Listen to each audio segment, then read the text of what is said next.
Hello, welcome back to Three Orcs. This is David, and today is going to be an update on the weekly progress of my Verbobonc campaign map for the City of Verbobonc.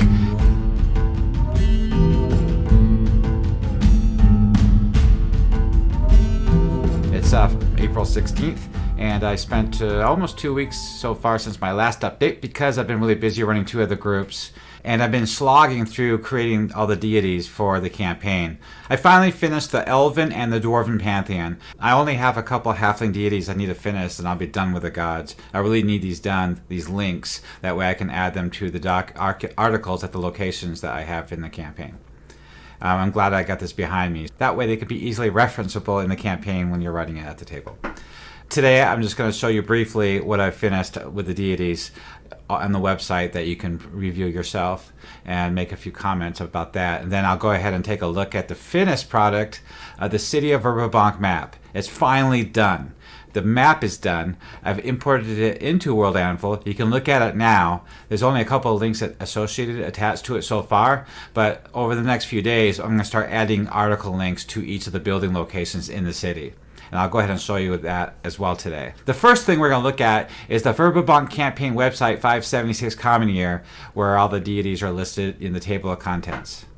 Okay, let's take a look at the website right now. On the right-hand side is my slideshow of the latest artwork I've been doing for the gods. That way you can preview what I've done so far. And these are already embedded in the articles for the gods I've finished over the last week. So let's go back to the main website and scroll down past the introduction and the interactive map for the Viscounty map itself, which I still need to key in titles, which I still need to key in labels for the different villages. That way you can link to those articles of the village and the shops there and the buildings. You scroll down, on the left is the table of contents, and let's go ahead and look at the encyclopedia under deities and religions. And I have them separated between the churches themselves and the deities, the gods. That because the church have their own organizations for those gods, so I made sure I created an article for each that's relevant to this campaign. The first thing we're going to look at is the Flan. If you see anything that's vital, that's missing, I believe I got all the deities that's needed for this campaign. This is all the Flan that I could find that would have anything to do with the area that we're in, which is the Verbobonc area.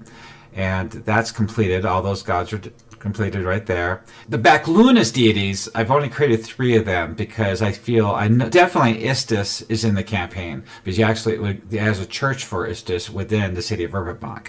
The other 2 were pretty important because you can actually play a paladin to Al-Kabar, I believe, and Zan Yi might be a traveling monk.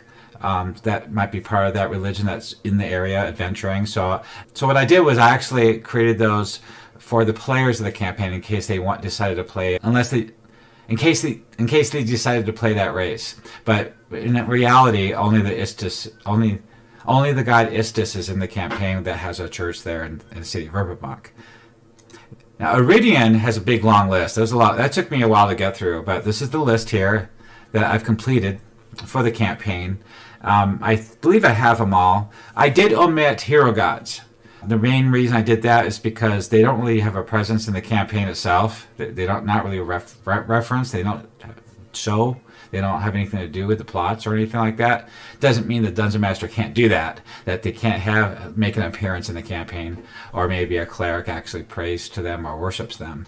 If you feel like some that are vital that need to be added to the campaign, let me know and I'll add it for you. So after that, we have the Sul. The Sul is quite a few too. There's quite a big list there. This is vital to some of the adventures in the campaign, this list right here, because it has a lot to do with the first adventure, the first module, the first adventure that I will be rewriting and offering after the land is done, after all the villages are done in the Viscounty of Verbobonc and all the locations and organizations. Then I'll start getting to the adventures. But I want to make sure I finish the ground, the base of the campaign first, the build from. That way we can reference all this stuff in the adventure. That way you can actually run it at the table. If you see anything vital missing, let me know, and I'll look at that. So the Dwarven Pantheon took all week, and they had a lot more gods than I expected. I believe one of them really isn't in Greyhawk. I think it's, Dugmarin Brightmantle, maybe? I think that's Forgotten Realms god. I don't know if that he has a presence in Greyhawk, but I added him anyway because he looked pretty important. But I do know the rest are in Greyhawk. If you see anything missing or off or different, or I got the facts wrong, let me know. You gotta remember, these articles aren't the full article of the god, of the deity. It's an abbreviated, quick reference, bullet point article to reference quickly at the table that be able to roleplay from. I still, again, like I said in all my other videos, I highly recommend reading the original articles for everything I've done here. So that way you can actually read at least once. And then going forward, while you're running the game, you can use these articles that are online for free to reference in the game. It's really nice to be able to do that. It's like DM notes, really. That's what all these articles are. Okay, and then I went ahead and I finished the Elven Pantheon. Quite a few deities here, which surprised me. I included everything, including a history of the Elven Pantheon. I actually had to rewrite that again. I want to make sure I got the facts right. Let me know if it's wrong, if there's anything that's off about it in the timeline, or something I might have omitted that might be vital, important to the campaign. So I went ahead and I made sure I added that. Also, the Gnome Pantheon is completed too. I think I have a history in there somewhere. I have the Lords of the Golden Hills, which is the organization of those deities. So that's completed as well. Each category has their own, each pantheon has their own article, sub-article, main article, and then below the main article is the links to all the deities, the sub-articles. I did that for all these, I believe. I also have an article for religion, and it talks about religion entirely of all of them that has anything to do with the Verbobonc. That article's not done yet because I wanted to get through all the deities first. That way, it's halfway done. I keep revisiting that article and start adding more because I really need to add in not generic information about these gods in Greyhawk, but specific information for the Verbobonc area, for the people here, the history and all that. So that way you can use it in the campaign. And then we have the Old Faith article, which covers all those old nature gods, which are gods that are part of these different pantheons. So the Old Faith article had to be added, which was inspired by and taken from the original Old Faith article that you'll find on Cannon Fire or some other websites. But it's a reduced version, bullet pointed. It's for usability for role playing at the table. We got a Greyhawk deity chart. I haven't updated that yet. I know it's pretty complete, but I think all the links are to my private site. I have to go through that and make sure all the links are for this site. I still haven't done that yet. As you know, a long time ago, I finished this. The first thing I ever did was do all the races because you need the races so that way the players can create a character for that race and they need to reference that race to an article that you can use at the table when they're playing the game. So those are done. And I also have an article for the birthplaces of these races. So when you create a character for a player, you can use that article to help you figure out where that player might be from. And also I did another article for the humans of Greyhawk too, which is locations of where they could be from as well. When it comes to the military, those are the organizations in the area so far that I've covered. I still have to create an article for Rangers of the Naughty Forest. I haven't got around to that yet. I'm trying to get these gods out of the way. I got to do that soon because it has a lot to do with a lot of NPCs in the city of Verbobonc. I know how important that is. We got politics and law. I believe I covered all this in my very first videos. Laws and politics, what's happening in the Verbobonc area. I need to revisit the politic ones again. And then we have powerful organizations, which is a whole bunch of stuff. It's the Elven Enclave, the Knights of Luna, the Tax Collectors, the Knights of the Heart, the Thieves Guild, the City Watch, Vigil Wardens of Verbobonc, the City Guards, the Free Alliance of the Crown Hills, which is basically the organization for all the gnomes in Greenway Valley. I also have important NPCs, which I have a folder here called Important NPCs, which is I dumped all other NPCs that is not head of the church or noble in there. I think I need to create some more categories as I start creating more of these NPCs to kind of make it more organized. But right now we have a whole list of nobles of Verbobonc. So far, those are the ones I've done. There's still a lot more nobles I have to create. I was just going through, as I was getting to each of the estates in the city of Verbobonc, I was creating the articles as I was going. and we have the noble houses. When I create the NPC article for the noble, then at the same time, I have to create another article for the house of that noble. So that way, when there's a reference to the house, there's an article for that, rather than just a reference to that NPC lord. So it's both. That way, these links are very useful in these articles and writing session reports.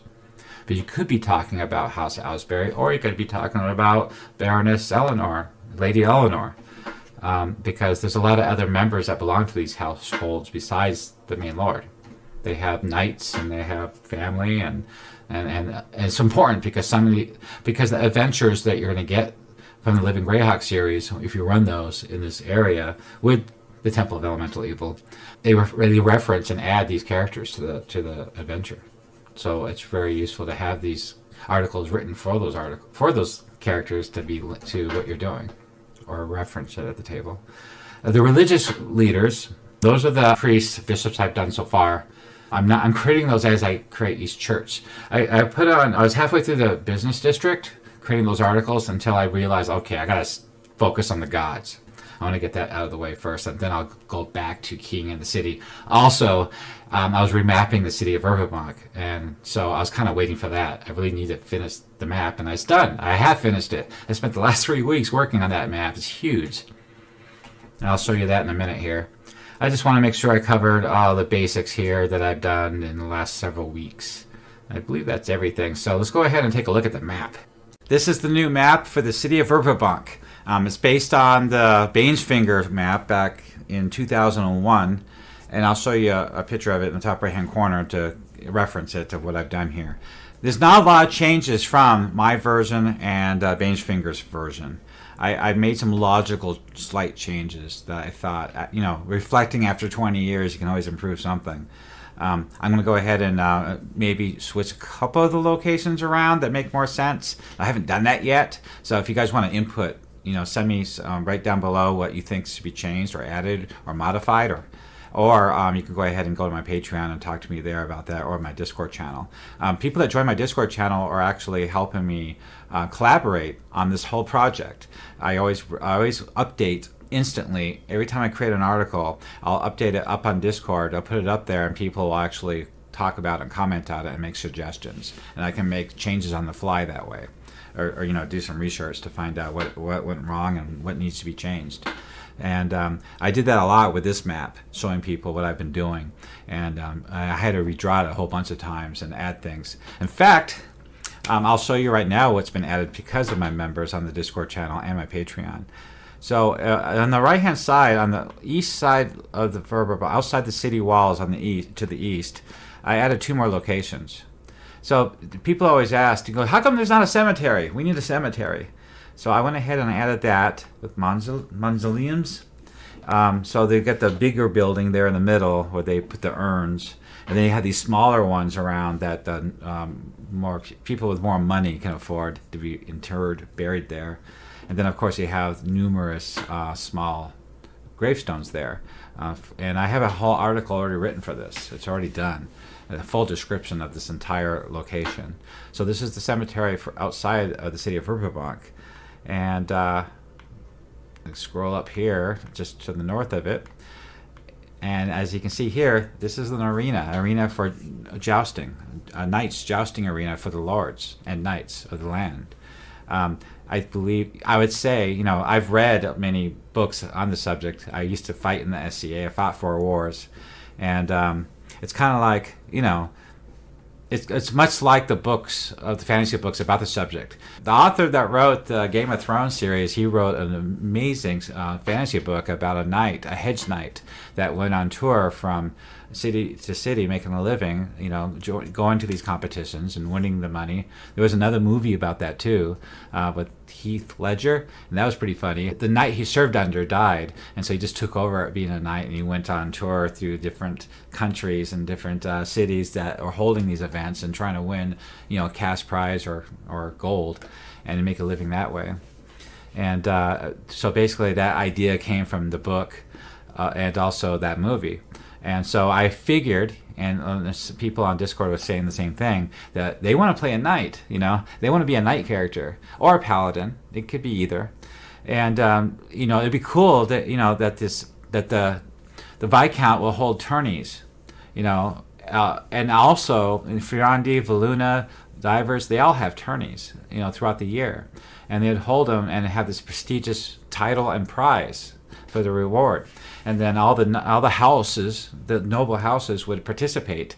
Certain family members would actually participate in these tourneys, and they'd have huge heralds and their banner, their coat of arms, and they participate. House Millennius is very active in this, and also there's a lot of politics going on around these tournaments as well. And so there's a lot of households that don't actually participate in the actual tourney, but they show up for political reasons, and they be able to exchange. It's kind of like talking business out in the golf course. So the arena here has a jousting arena, which I try to detail as much as I could, and I can't zoom in more than that. So it's in the farm fields, obviously. There's grandstands. There's 3 of them. The main one on the left, facing Verbobonc, is the gatehouse, and it is covered because up there on the balcony, of course, would be the nobles or the Viscount himself. Anybody that's very high-powered position would be watching the joust from there. And then all the commoners and merchants and lesser nobles would actually be in the grandstands.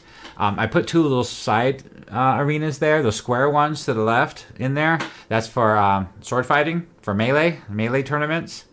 The board, the listings, where they go, you have to take your stick or your sword and you poke the listing with it to enter a tournament, just like the movie.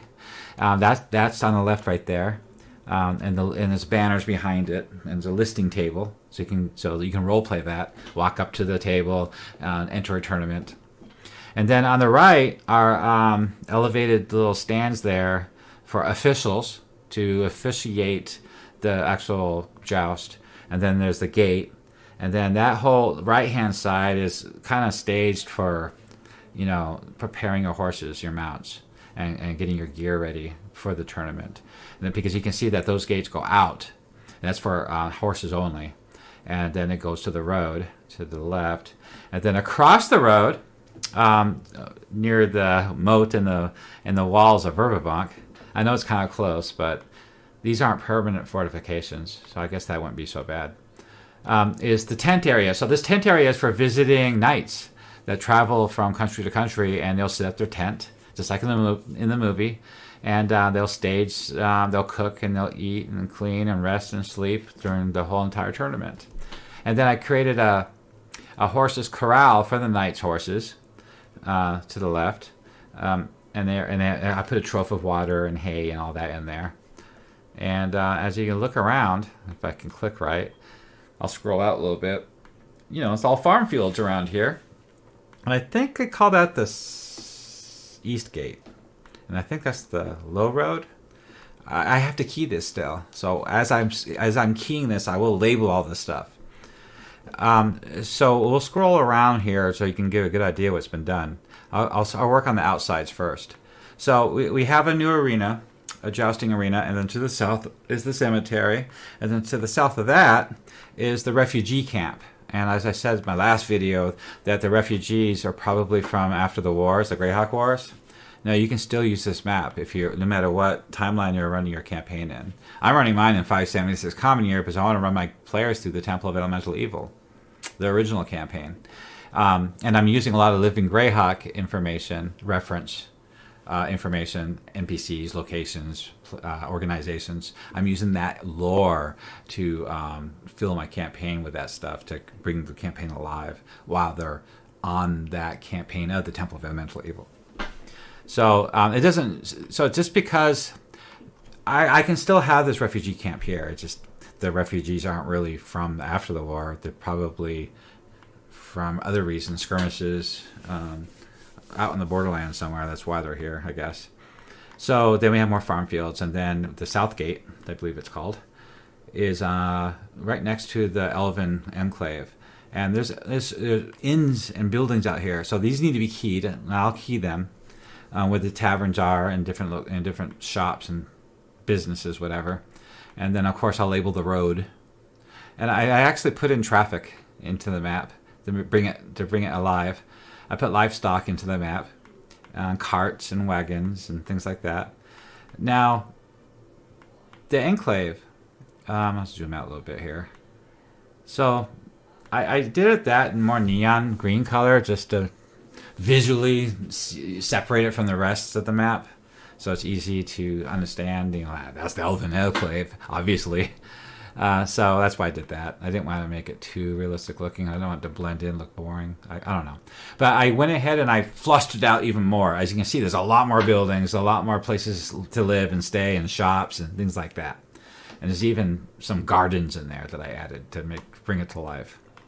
And his map also shows that it's part of the forest. So south of the city is forested on each side of the river. And so it's the elves' responsibility to defend the city on that wall. And they're really good at that. So they use the forest to defend the city. And it would be really hard to go against them to get into the city that way. They're responsible for that and are really good at it. And then we'll scroll down to the south part. And there's a shrine here. I can't remember who it's for, that little pond. And then we have more of the Elven Enclave. Sorry about my clicking here. And then we have the outer city here. Can't remember what it's called now. It escaped me. And then we have I found doors. So this is the Gnomesburg. And they're mines. The assets here are mines. And I was trying to use them to make hills for the rents. They call them rents, where the gnomes live. Well, I found some door objects, so I need to do that next. I'm going to bring those door objects in and cover those holes up so they look like gnome abodes, rents. So I'll fix that. I'll make that look better. And then they have their own docks, too. That's still good there. For trade. So I guess they can have their own access for trade. And we got more livestock and more. We have the ruins of the old elemental school there. And there's another, that ranch down there on the bottom, that's a keyed location too in Bane's Fingers map. Oh, I got that article already written. And then we have a shrine to Brary, I believe. Biori? I think that's what it is. And that article's already written. I just need to add the label there. So that's a good example. That article's done. The god is done. The faith is done. The old faith's done. All those articles are done. So I'm going to add a label to that location on this map in World Anvil. So you can click on it and then it'll bring up all these articles. Perfect. That'd be really fun, easy way to run things. If the players, like a player could be a priest, a cleric, or a druid, a Biori, and he, of course he's going to go there in the morning prayers or something, or ask for help, or ask questions, or something, whatever the Dungeon Master has in mind for that location in the campaign. But if a player plays a worshiper of Biori, he has a location. He has a foundation. He has a place to go. That's his. That's really cool. It's not ambiguous. It's not hand-waving. Because, I'm from there. I know those guys. All right, so let's keep going around. I don't want to go in the city yet. We'll cross the river, the Velverdiver River. I asked the Patreon guys about the river. I go, is that kind of wide? That looks wide. Aesthetically, I guess. Because I'm trying to draw a map to make it look cool. And, a couple guys pointed out, no, Mississippi is supposed to be as big as the Ohio River. And actually, the Ohio River is a lot wider than that. I said, okay, I'll leave it that way. That's cool. That works. He said, it's good enough. It's a good width. Keep it that way. I said, cool. On this side of the river is the tower to Julian, the conjurer, the leader of the Silver Consortium. I thought it turned out pretty good. It's right next to some farms. Got a blasted area here because we have ruins here of the aqueduct. And there's a moat around all the walls. And we got more farm fields and livestock and carts. And see, there's even a cart right there. And we got sheep. We got cows. Oh, there's a secret livestock on my map, so if anybody can spot it. It's not sheep, it's not horses, it's not cows. It's something special. It's only one location on the whole map. I don't know if anybody's going to find it or not. And, so it's all natural farm fields. Sorry all my stupid clicking. So I'm using my mouse wheel. So I added this. So I got my symbols. the symbols that came with Wonder Draft I used, of course, but that's not enough. So I use symbols from Tom Kartos, Venatus Maps, and Kiora. I'm on his Discord too, and I pay money. I pay to these guys. I pay for their Patreons, and Kiora I pay like a really high level one. So because I'm using a lot of his art, those objects like all the walls and towers and stuff. So I made sure that I don't get in trouble with these guys. You know what I mean? Then we got the scale. That's the only place on the map that has a scale. And we put a lot of thought into that. I asked the guys on Discord, hey, this scale doesn't look right. The scale on Bane's Fingers map, I'll show you. I'm sharing it. Doesn't look right. It looks off. I'm going to look at it on my screen here. It says 400 feet. There's no way it's 400 feet from that wall to that water. That doesn't make sense unless it's yards, but it doesn't say anything feet or yards on his map, unless it's in the description. I guess I should read it again. What he's saying is Velverdiver River is only 200 feet wide based on the scale. So yeah, it's not right. So we put a lot of thought into it, and based on that scale, Velverdiver River is like 2,000 feet wide. So half a mile, I guess. All right, sorry, I'm using my middle mouse. Okay, so let's go inside the walls here. Okay, we have the gatehouse with drawbridges. We got traffic, and I've showed this last video of what I've done. I'm just trying to show what more I've done since then. Oh, I resized everything. I didn't like it. You see the towers? The towers are larger, next size up on my last version, and it didn't look right. The scale wasn't right. So I went through the whole map and I reduced all the towers to come to a better size compared to the buildings.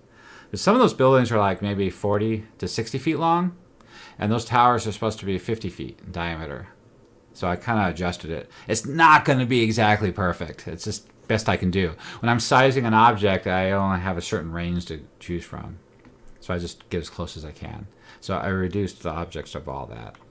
I redid the docks. I had a whole bunch of detail, and I actually added more buildings to the docks, the waterfront, with a lot of trade material, crates, bags, barrels. It's all been added to bring it to life with carts and wagons and things like that. And I showed you the marketplace last video. So I added a whole bunch to the waterfront, as you can see. It's much more detailed now. I even put supplies on the docks because they're being loaded and unloaded. I could put some supplies on the ships too to make it look like they were carrying cargo. I could do that still. And so we went to, this is all the same. I don't think I've done anything more to the inner city area. I went through it over and over and over again, adjusting bushes and trees, and I actually added around the farm fields traffic, little trails, so you can work the farm, work the field, like little paths. I added all these little paths everywhere to make it look more realistic. Yeah, I see I did that. And I added a lot more less vegetation, bushes and trees and things like that. Last video, I talked about Jolly's Inn. I moved it back and I added flagstones in front. See that? And I added some more bushes and trees. So it looks a little better. It looks a little bit more realistic. It's not going to be perfect. It's the best I can do without custom assets that I create. I gotta only use assets that I can get. But I felt like it came out pretty well. Let's see. Okay, back up to the top of the Viscounty headquarters here, the castle, Greyfist Castle. Oh, I cleaned up the middle. That's another thing I did. I added that path in the middle between the palace and the barracks. They're in the middle, and I added a little fountain. It was too random before. I just kind of plop stuff down. I usually do that. I'll plop a whole bunch of stuff down, then start fudging it from there, adjusting from there. going from there. Just, you got to see what you have first, and then you start moving things around, which is great about Wonder Draft. So all these objects are instantly movable and removable and changed on the fly, which is awesome. So I made a little path, and I made it a little bit more greener and more natural looking. The pond behind the palace, I don't know. If you guys feel like you don't want that kind of pond, I could change the pond to something else, more man-made looking, more square, not so curvy. So let me know about that. And the bushes. If any bushes look off, let me know. I can remove them or change them out for another bush. I did a lot of adjustments here, just going over and over the fine-tooth comb. Look, the roads and the hedges, every little detail, just going over and over, trying to perfect it and make it look more realistic. I can't even think about what else to point out besides what I just did. So that's pretty much a good review of what I've done. I'll scroll out. I added a background to my interactive map. So you scroll around, there's graphics behind the map. So it looks kind of cool.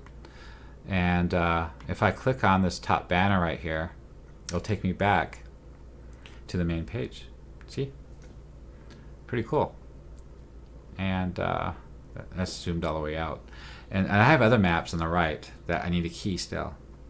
But these are maps I made for the different villages in the Viscounty. Somebody offered me maps from Diver's area. He was one of the DMs running Living Greyhawk back then. I'm getting a lot of people actually contact me about this project to actually help out. In fact, I have another person that's helping out in the Discord that he's actually taken on some of these villages. Like Woodstock, he's making the map right now. I don't think he's going to be using Wonder Draft, though. He's going to use Incarnate. So we'll see how that turns out. But I would like to have these maps keyed, linkable on the big Viscounty map for people to be able to click on and go there and see it and use it in their campaign. Well, I hope you like everything you see here. If you want to support me further, please come visit my 3 Orcs Patreon. Every time somebody comes there to subscribe, it encourages me to do more. It allows me to pay for all these objects and this software I've been using, which is quite a bit of money. And also, you can participate in the conversation and in the actual work on the campaign. You can collaborate with us. We use Discord to collaborate. We have rooms assigned for different purposes. So if you come to the Discord, you don't have to sign up to be a patron member to help out. You can just show up to the Discord and just hang out and watch or listen or participate, whatever you want to do. The Patreon is just something to help support me. There's no requirement to have to join the Patreon to get this stuff. It's all free because I have to follow the WotC fan content policy. It's just there for people that want to voluntarily support me on their own. It's almost like a tip. Thank you for watching. I'll go ahead and get another update out next week on all the keyed locations that I've made in the next week. Did you enjoy video? Consider tossing support on my Patreon. It's best way to support orcs. If you would like to see more content, subscribe and post comments below. It better not be bad. Thank you so much. I hope you and your players have a great time running the Temple of Elemental Evil campaign in the Verbobonc area.